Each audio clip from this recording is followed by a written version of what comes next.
Salut à tous, c'est Victor Ace et je vais vous présenter la gamme AK chez Gliss Evolution. Ici je suis avec la nouvelle Phaser, c'est la V4, la quatrième version. Celle-là n'a absolument rien à voir avec la V3, on a complètement changé le shape. Donc pour ceux qui ont la version précédente, qui ont déjà vu la version précédente, bon c'est assez net. Hein. Qu'est-ce qu'on a travaillé sur cette version-là? Donc il y a eu beaucoup de travail sur tout le tail. Le tail il est bien plus étroit sur l'arrière, plus de mania sous le pied arrière, largement.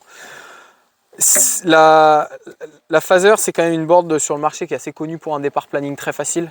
Elle glisse vraiment bien. C'était un peu on a toujours eu ce retour. L'objectif c'était surtout ne pas enlever ça. Parce que bon, peu importe qui l'utilise, que ce soit sur une 4.3 ou une 4.3, une 4.4 dans les 35 litres ou une board qui fait 100 litres, ce qu'on a besoin c'est une board qui démarre facile. Donc dans n'importe quelle condition, ça sera la même chose. Donc là on a quand même un tail qui est vraiment étroit, donc quand même très bon départ au planning. Si on mettait le tail trop étroit, automatiquement ça rend le départ planning un peu plus dur. Donc top départ planning. On a rajouté un peu du rocker sur toute la board, tout petit peu plus de rocker sur le tail. Ça marche parfaitement avec no foil, donc pas de cale à utiliser pour ceux qui se posaient la question, c'est du direct. Évidemment ça convient quand même à un panel de board, de foil sur le marché assez large. Voilà, qu'est-ce qu'on a ajouté? On a ajouté légèrement plus de volume sur l'avant de la planche.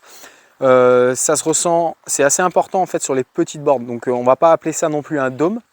Mais parce que le problème du dôme c'est top, mais après à la rame en surfoil ça peut être un petit peu dérangeant pour ce qui est des canards.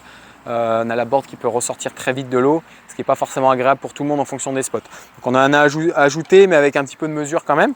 Qu'est-ce que ça apporte le dôme pour le décollage? Bon, on a l'avant qui ressort plus vite et automatiquement en wing c'est un décollage assez facilité. Donc ça c'est cool. Ça se ressent particulièrement sur des tailles type 4.3, 4.6, toutes ces tailles. Celle-là, c'est une 5.0, 46 litres. Sur les grosses tailles, j'ai ridé en particulier la 65 litres aussi dans le Traillight. C'est super agréable, elle est légèrement plus courte qu'avant. Mais bon, pour le connaisseur des phasers, on reste quand même sur le même esprit.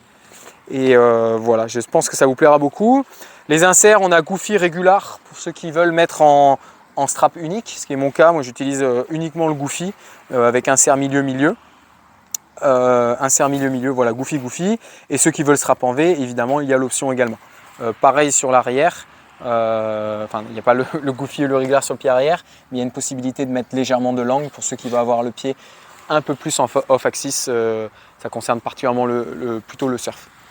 Voilà pour la Phaser V4, j'espère que ça vous plaira, c'est une top board, c'est très léger et voilà, à bientôt.